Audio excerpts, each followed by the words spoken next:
KAFTAN TV Yoruba ṣàfojúsùn ayé tó rẹwà.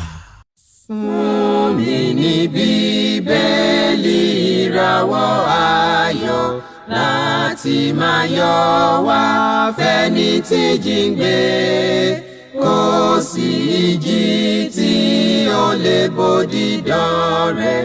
Jésù ti gbà àwọn tó ti sọnù. Fún mi Bíbélì ìròyìn mímọ́ dídán, mọ́lẹ̀ rẹ̀ yóò tọ́ mi lọ́nà tòrò. Ẹ̀kọ́ ìlérí òfin ìfẹ́ papọ̀, kóru tó kọjá sọ́jà ìnípẹ̀kun. A kí yín káàbọ̀ sí ètò yín, ètò wa Jeki Bibeli Soro. Ètò tí ìjọ Kristi lógbó àti ìjọ Kristi níbi gbogbo tí wọ́n ń ṣe olùgbọ̀wọ́ rẹ̀. Orúkọ tèmi ò yí padà, Fasonu Victor, Ajihinrere Kristi. Kí a tó tẹ̀síwájú nínú ètò ìdánilẹ́kọ̀ọ́ ta ní fún wa lónìí, jẹ́ ká tẹríba nígbà tí a ń gbàdúrà sí Ọlọ́run wa. Bàbá wa tí ń bẹ lọ́run, Olódùmarè ọba ayérayé. Bàbá wa nípasẹ̀ Jésù Kristi Olúwa, aláàánú àti olórí ọ̀fẹ́ jùlọ ní alágbára ní. A dúpẹ́ fún ìwà láàyè tó dá tó sì pé ìbá wa sọ̀rọ̀ lónìí. Ẹ jẹ́ kí ọ̀rọ̀ yẹn di mímọ̀ lọ́kàn wa, kí ìfẹ́ yóò sì yé wa. Ẹ tàn mọ́lẹ̀ ọ̀rọ̀ yẹn sí wa lọ́kàn, bẹ́ẹ̀ ni kẹ́ gbàkóso gbogbo. Ní orúkọ Jésù Kristi náà, Olúwa àti Olùgbàlà wa. Àmín. Lẹ́ẹ̀kan sí a fi ọpẹ́ fún Ọlọ́run wa. A dúpẹ́ lọ́wọ́ rẹ̀ fún oore ọ̀fẹ́ aláìlẹ́gbẹ́ àti ìbùkún rẹ̀ aláìlópin lórí ayé wa lónìí àti lọ́jọ́ gbogbo. A dúpẹ́ fún àwọn ènìyàn wa nílé tí wọ́n ń wò wá tájọ́ ń kẹ́kọ̀ọ́ papọ̀ nínú ọ̀rọ̀ Ọlọ́run. A sì dúpẹ́ lọ́wọ́ Ọlọ́run fún oore rẹ̀ àti iṣẹ́ ìyanu rẹ̀ lórí ènìyàn gbogbo. A tún ti dé gẹ́gẹ́ bí a ṣe dé láti mú àwọn kókó ẹ̀kọ́ wá síwájú kí a jọ gbé wọn yẹ̀wò nípa ohun tí Bíbélì bá gbé kalẹ̀ gẹ́gẹ́ bí àṣẹ àti ohun tí Bíbélì bá sọ. Ẹ má ṣe yẹ ká gbàgbé ètò yìí, òní Jeki Bibeli Soro, níbi tí a ti gba Bíbélì láàyè láti sọ̀rọ̀ nínú ohun gbogbo gẹ́gẹ́ bí ìfẹ́ àti ìlànà Ọlọ́run ẹlẹ́dàá wa. A tún ti dé nípa oore ọ̀fẹ́ Ọlọ́run.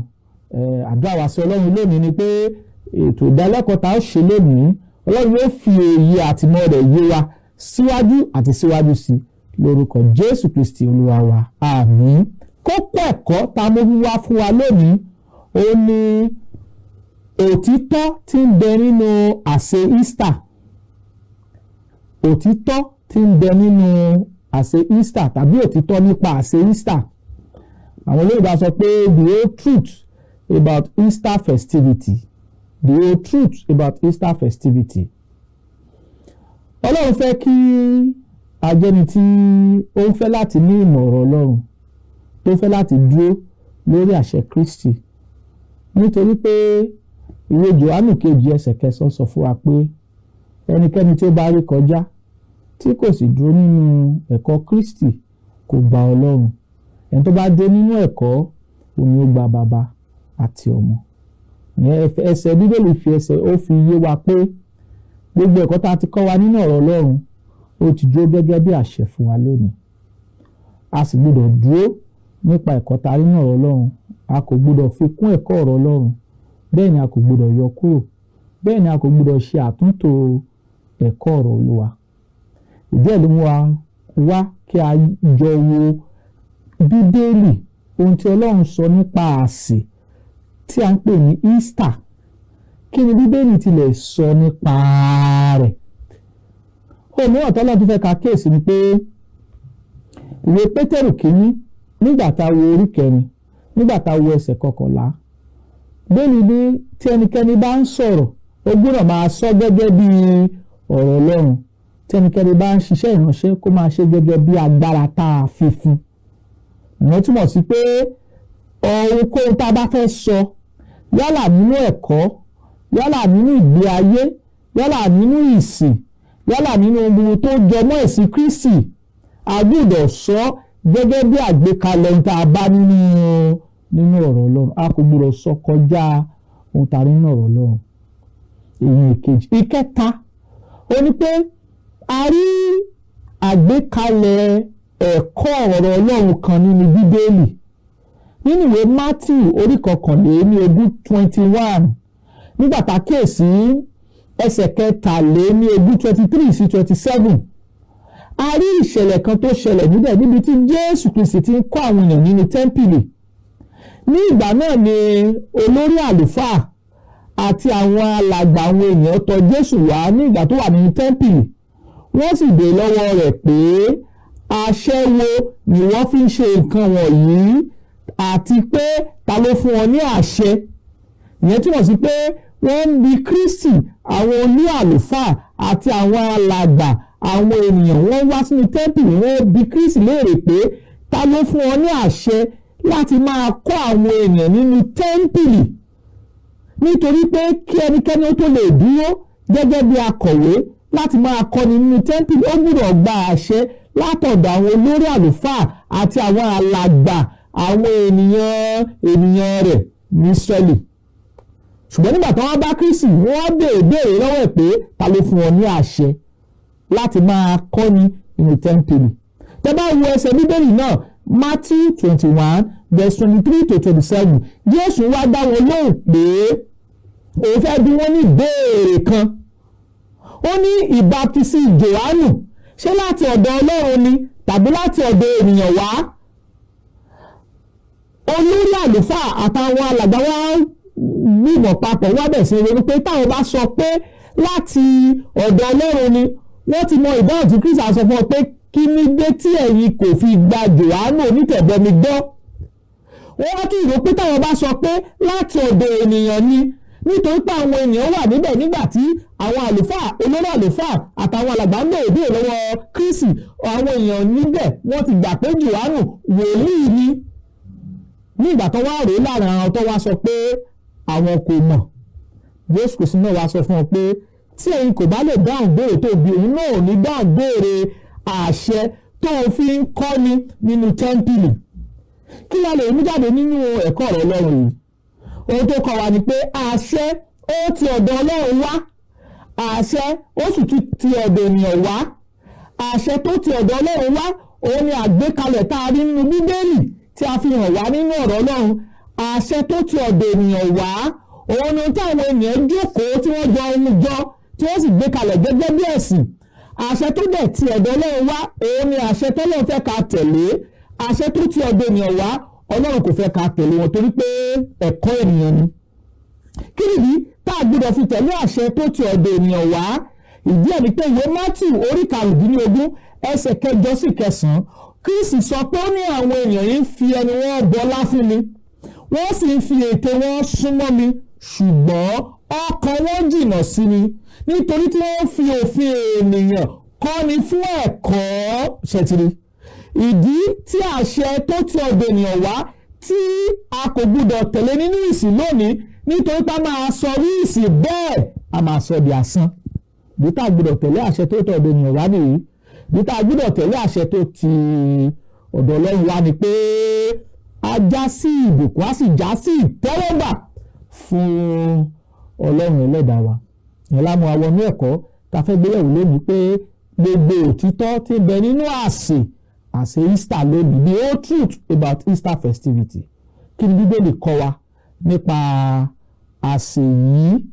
Ohun tí a sì gbọ́dọ̀ kíyèsí ni pé Paul àpọ́sẹ́lì ó tún kìlọ̀ fáwọn kírísítẹ́nì ìgbàanì nínú Bíbélì pé ohun gbogbo tí wọ́n bá fẹ́ máa ṣe wọ́n gbọ́dọ̀ máa ṣe wọ́n nípasẹ̀ Jésù Kristi nípasẹ̀ àṣẹ tí Jésù Kristi gbé kalẹ̀ fún wa nínú ìwé Kólósè orí 3 ẹsẹ̀ 17 Colossians chapter 3 verse 17 ó ní ohunkóhun tẹ́ bá ń ṣe lọ́rọ̀ lérò ní ìṣe ẹ máa ṣe wọ́n nípa Jésù Kristi kẹ́ ẹ sì máa fi ògo fún Ọlọ́run nípasẹ̀ rẹ̀. Àti ìrìkà nínú ẹsẹ̀ Bíbélì pé ohun gbogbo tá a bá fẹ́ ṣe nínú ìsìn lónìí a gbọ́dọ̀ ṣe gẹ́gẹ́ bí àṣẹ tí a bá lọ́wọ́ Jésù Kristi àti tá a bá lọ́wọ́ àwọn àpọ́stélì rẹ̀.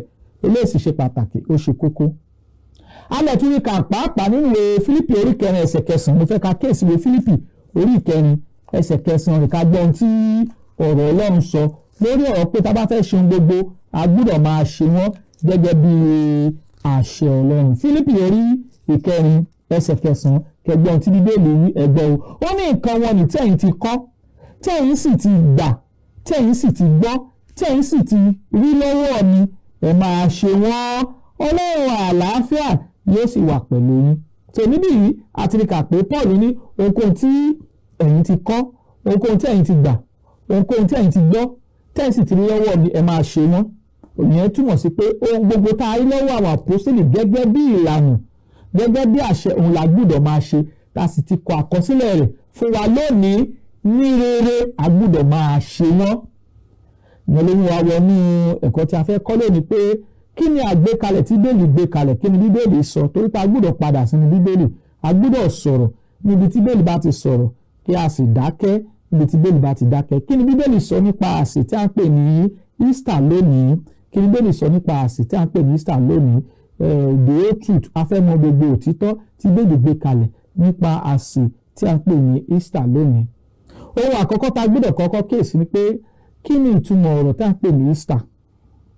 Nítorí pé a kíyèsí pé àwọn ènìyàn ń retí àsè yìí fún ọlọ́jọ́ díẹ̀ sígbà yìí.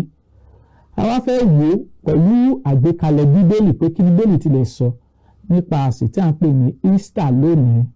Nígbà tá a kíyèsí àtúmọ̀ ọ̀rọ̀ Bíbélì, ẹni yìí vine ló ń jẹ́ vine. Ohun tó sọ nìyí, ó ní ọ̀rọ̀ tí a ń pè ní Easter nínú èdè Gíríkì a pè ní Pascha. Ohun tí Pascha sì túmọ̀ sí nínú èdè Gíríkì òun ni àjọ ìrékọjá Passover. Èdè tí a ti mú Easter jáde nínú èdè Gíríkì òun ni Pascha. Pascha sì túmọ̀ sí àjọ ìrékọjá Passover. Ẹ ká wá wò ó pé bóyá lóòótọ́ ni èdè tí a pè ní Easter ó ń jẹ́ àjọ ìrékọjá, ká wá wò ó bóyá bẹ́ẹ̀ lórí nínú ọ̀rọ̀ Ọlọ́run. Àkíyèsí ní ọ̀tá tún kíyèsí ni pé ọ̀rọ̀ tí a ń pè ní Easter yìí, a rí pé a mú wọnú èdè ìtumọ̀ Bíbélì, torí pé àjọ ìrékọjá kì í ṣe Easter. Amúwọ̀ èdè yìí tí a ń pè ní Easter yìí, amúwọ̀, àwọn olùbá sọ pé wrong imputation into the biblical text. Amúwọ̀ ni, nítorí pé èdè Gíríkì tí a pè ní Easter òun ni Pascha. Pascha sì túmọ̀ sí Passover tàbí àjọ ìrékọjá. Èyí tí a rí àgbékalẹ̀ rẹ̀ nínú ìwé Ẹ́kísódù orí 12 ní ìgbà tá a kíyèsí ẹsẹ̀ kínní títí di ẹsẹ̀ tó kẹ́yìn. A rí àgbékalẹ̀ àsè yìí tọ́lọ́run pa láṣẹ fún Ísírẹ́lì. Ìbéèrè ni pé ṣé Easter jẹ́ àsè àjọ ìrékọjá? Ìdáhùn ni pé rárá, bẹ́ẹ̀ kọ́. Then ohun mìíràn tọ́lọ́run fẹ́ ká túmọ̀ ó ní pé àjíǹde Jésù Kristi ó yàtọ̀ sí àsè tá à ń pè ní Easter. Mo fẹ́ kí òye ọ̀rọ̀ mímọ́ yìí, òye ọ̀rọ̀ yìí kó yé wa. Ọ̀rọ̀ tá à ń pè ní resurrection of Christ, tí àwọn Yorùbá ń pè ní àjíǹde Jésù Kristi, ó yàtọ̀ sí ohun tá à ń pè ní Easter. Easter ní ìbẹ̀rẹ̀ pẹ̀pẹ̀, àwọn Yorùbá sọ pé Easter has origin. Àsè tí a pè ní Easter ó ní ìbẹ̀rẹ̀ pẹ̀pẹ̀, ó ní bó ṣe bẹ̀rẹ̀, ó sì yàtọ̀ pátápátá sí àjíǹde Jésù Kristi Olúwa wa. Àjíǹde Jésù Kristi Olúwa wa ó yàtọ̀ sí èdè tí a pè ní Easter lónìí. Nítorí tí a bá ṣe ìwádìí ìjìnlẹ̀ nínú ọ̀rọ̀ Ọlọ́run, a kíyèsí pé èdè tí a túmọ̀ Easter sí òun ni Pascha. Pascha sì túmọ̀ sí Passover, tí ń ṣe àjọ ìrékọjá. Eléyìí gbọ́dọ̀ yé wa.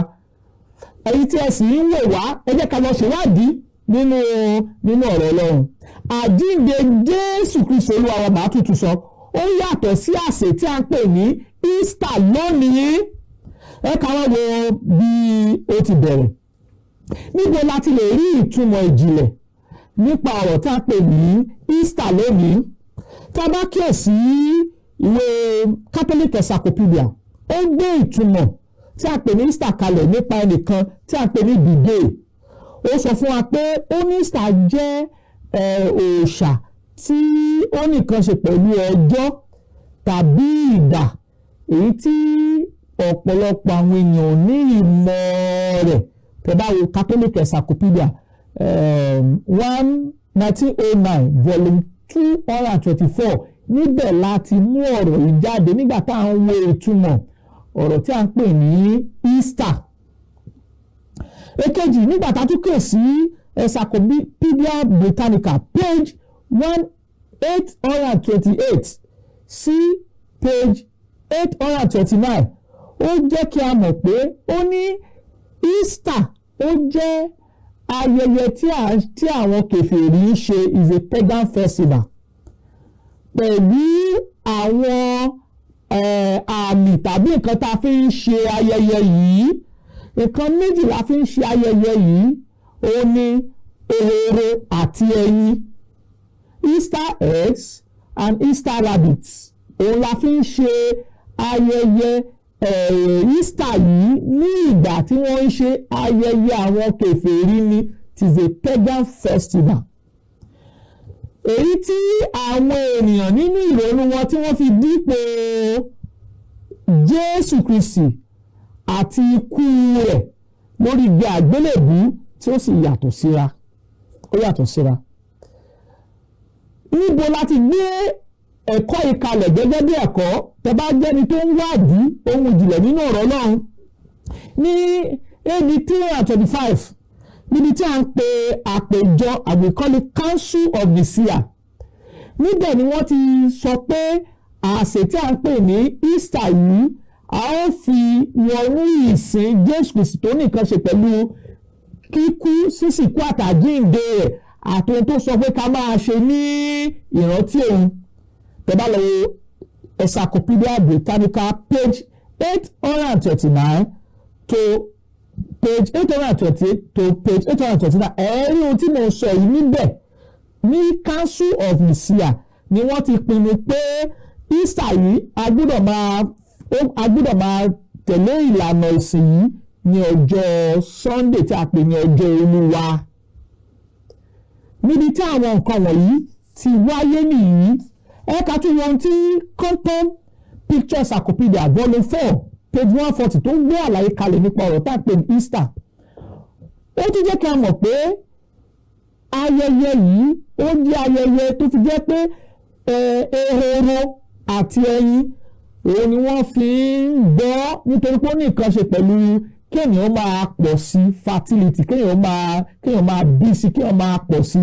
Tẹ́ bá wo ẹyin, tẹ́ bá wo ehoro, àwọn wọ̀nyí ń bí sí, wọ́n dẹ̀ ń pọ̀ sí. Ẹran tí wọ́n fi ń ṣe àsè yìí nìyí. Nínú ìwé ìtàn láti lè rí gbogbo àwọn àlàyé yìí nínú ìwé. A ò lè rí àlàyé àsè tí a ń pè ní Easter nínú àgbékalẹ̀ ọ̀rọ̀ nínú Olúwa. Ẹ má sì jẹ́ ká gbàgbé ohun tí mo kọ́kọ́ sọ ni pé ní èdè tí a yí Easter sí òun ni Pascha sì túmọ̀ sí Passover tí ń ṣe àjọ ìrékọjá.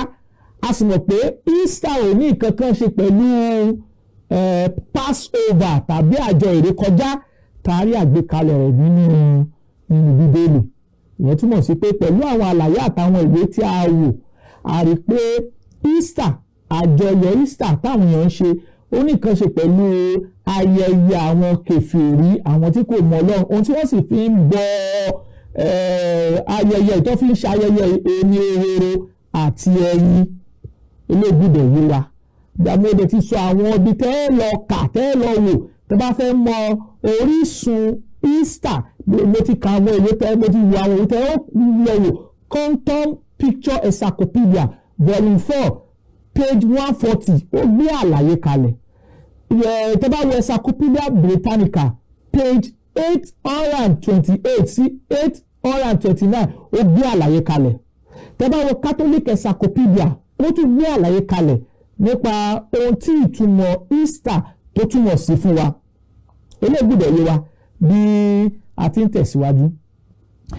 A ti gbé àlàyé kalẹ̀ pé Easter ó jẹ́ ayẹyẹ tí wọ́n ń ṣe fún ayẹyẹ kèfèrí ni.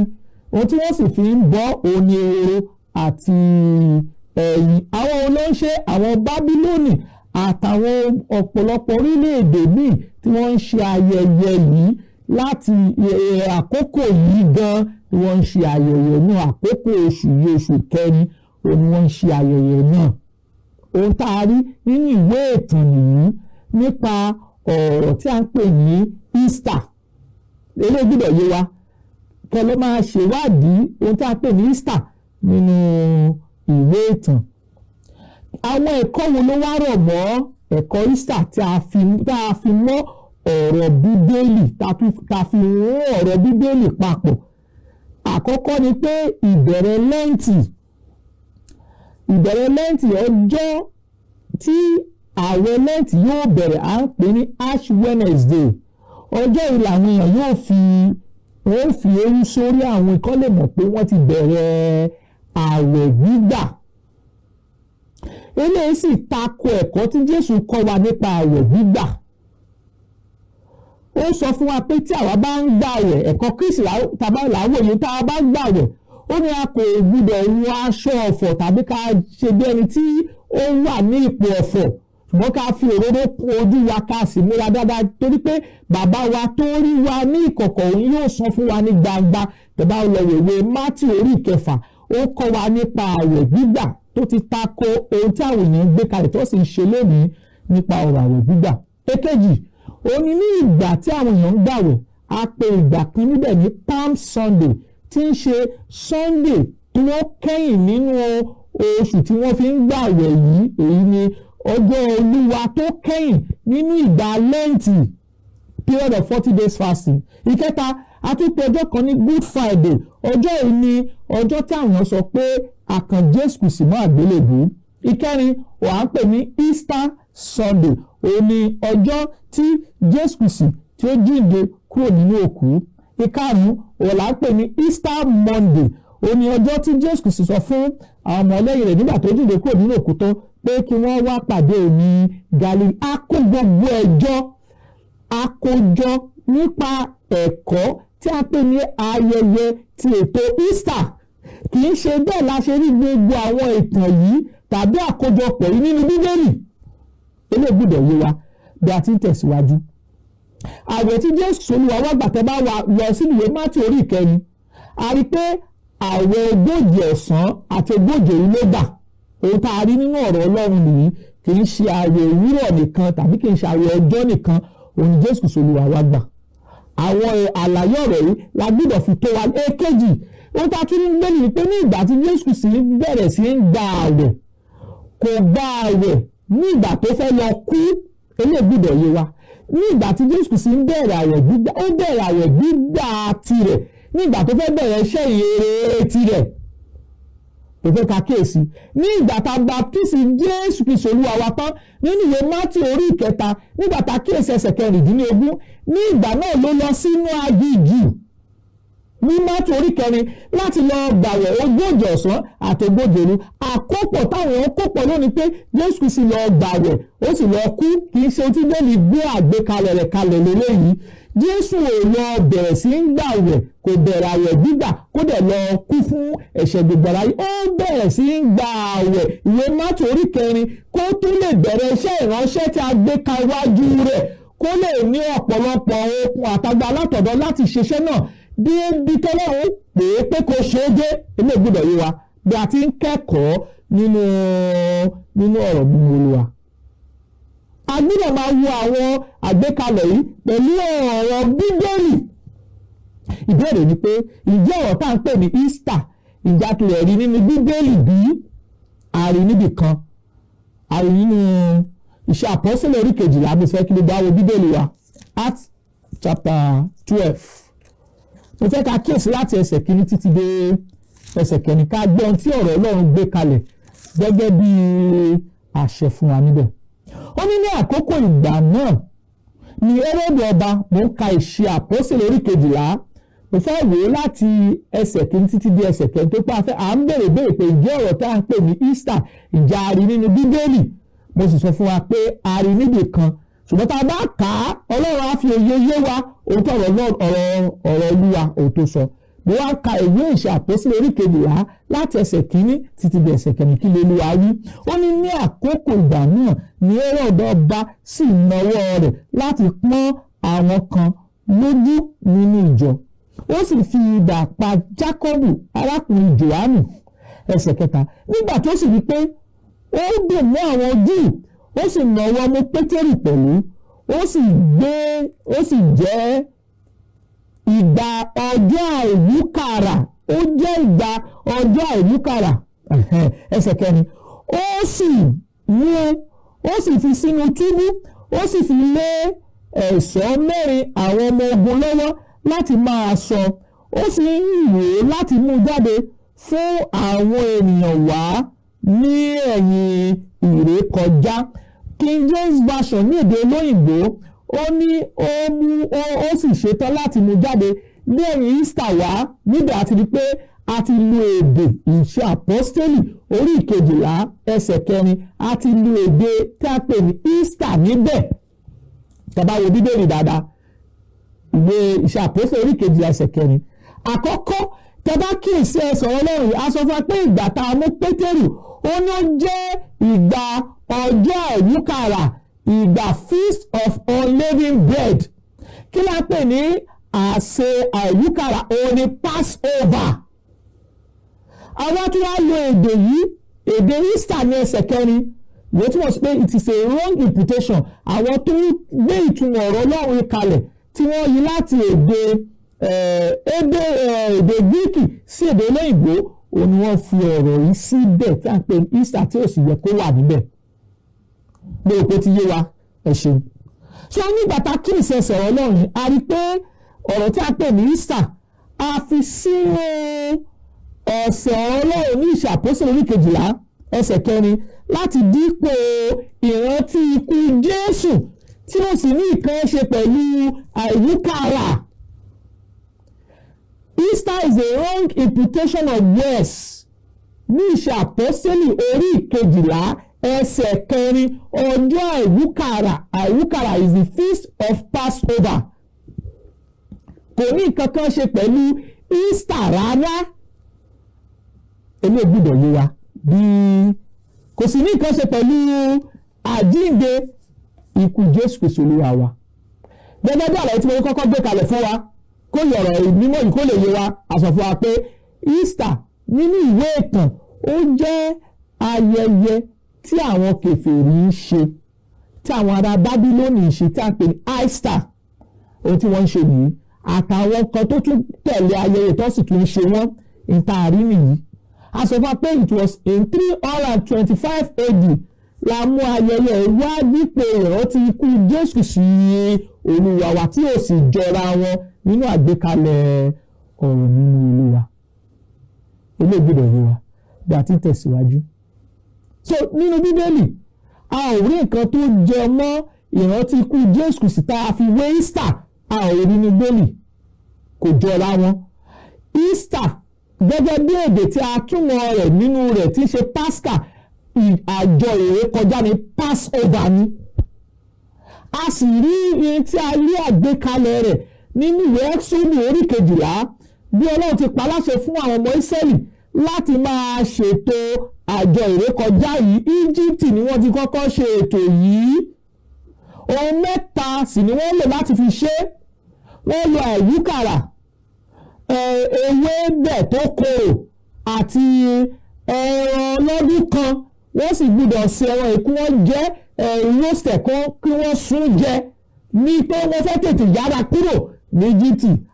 Oríṣi ohun tí wọ́n fi ṣe àsè yìí nìyí: àìwúkàrà unleavened bread, ewébẹ̀ kíkorò bitter herbs àti ẹran lọ́dún kan tí wọ́n sì sún wọ́n jẹ tí wọ́n sì jẹ ní in a hurry láti kúrò ní Íjíbítì. Tá a rí nínú ìwé Ẹ́kísódù orí 12 ẹsẹ̀ 1 nígbà tí a wò ó títí dé ìparí. A ò sì rí ohunkóhun tó ní nǹkan ṣe pẹ̀lú Easter níbẹ̀ gẹ́gẹ́ bí ọ̀rọ̀. Sòun tá a sọ ni pé àfikún ni ọ̀rọ̀ yìí ní ìṣe àpọ́stélì orí 12 ẹsẹ̀ 4. Pétérù tá a fi sínú túbú ní ọjọ́ àìwúkàrà, òun la fi sínú túbú. Aláìgbọ́dọ̀ yé wa kì í ṣe, kò ní nǹkan ṣe pẹ̀lú Easter, kò sì ní nǹkan ṣe pẹ̀lú ìrántí ikú, sísìnkú àti àjíǹde Jésù Kristi Olúwa wa. Ohun kan tọ́lọ́ fẹ́ kí ó yé wa kó sì dá wa lójú ni pé ìwé Kọ́ríńtì kìíní orí 5 Kọ́ríńtì kìíní orí 5 nígbà tá a kíyèsí ẹsẹ̀ 7 a fi ẹsẹ̀ wa múlẹ̀ pé Jésù Kristi, ìwé Kọ́ríńtì kìíní orí 5 nígbà tá a kíyèsí ẹsẹ̀ 7 a fi ẹsẹ̀ wa múlẹ̀ pé Jésù Kristi òun ni ìrúbọ fún wa.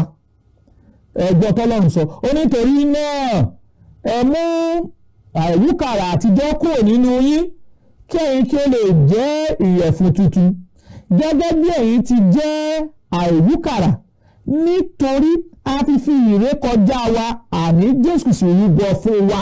Jésù Kristi ní ẹbọ ìrékọjá wa, is our Passover lamb. Kọ́ríńtì kìíní orí 5 ẹsẹ̀ 7 ló fẹsẹ̀ wa múlẹ̀. A sì tún rí kà níbi àríkà ní àwọn ẹsẹ̀ mélòó mìíràn pé òun ló fi ara rẹ̀ rúbọ fún wa lẹ́ẹ̀kan ṣoṣo. He offered himself once and for all. Èyí tá a rí nínú ìwé Hébérù orí 9 nígbà tá a kíyèsí ẹsẹ̀ 8 sí 19. Nígbà tá a dẹ̀ tún wo ẹsẹ̀ 24 to 26. Ẹ̀yin ènìyàn wa nílé, ẹ̀kọ́ yìí ń tẹ̀síwájú sí a fẹ́ mọ gbogbo òtítọ́ èyí tí Bíbélì gbé kalẹ̀ nípa àsè Easter. Ẹ̀kọ́ yìí ń tẹ̀síwájú àti ìparí ẹ̀kọ́ yìí torí pé a gbọ́dọ̀ lóye ohun tí ìfẹ́ Ọlọ́run já sí fún wa. Àdúrà wa sí Ọlọ́run pé Ọlọ́run yóò fi ẹsẹ̀ wa, yóò sì fi ọkàn wa mọ òtítọ́, yóò sì fi ẹsẹ̀ wa mọ ọ̀nà òtítọ́ táwọn lè máa rìn nípasẹ̀ rẹ̀ tá a sì máa ṣe ohun tí ó bá ìfẹ́ àtọ̀rọ̀ Ọlọ́run mu. Olúwa yóò ràn wá lọ́wọ́ lórúkọ Jésù, yóò sì fi òye fún wa láti máa tẹ̀síwájú nínú ìfẹ́ rẹ̀ lórúkọ Jésù Kristi Olúwa wa. Tẹ́ bá ní ẹ̀bẹ̀ fún àdúrà tàbí ìbéèrè, kí ìbéèrè tẹ́ bá ní, àwọn nọ́mbà tí ẹ ó pè wá sínú yìí 08057444902 tàbí 08065717023. A tún tún nọ́mbà náà pè fún wa 08057444902 tàbí 08065717023. Kí àlàáfíà àti wà láàyè Ọlọ́run kí ó máa bá wa gbé títí láéláé lórúkọ Jésù Kristi Olúwa wa. Àmín. Fún mi ní Bíbélì ìràwọ̀ ayọ̀ láti máa yọ̀ wá fẹ́ni tí jíǹde, kò sí ìjì tí ó lè bòdì dán rẹ̀. Jésù ti gbà àwọn tó ti sọnù. Fún mi Bíbélì ìròyìn mímọ́ dídán, mọ́lẹ̀ rẹ̀ yóò tọ́ mi lọ́nà tòrò. Ẹ̀kọ́ ìlérí òfin ìfẹ́ papọ̀, kóru tó kọjá sọ́jà ìnípẹ̀kun.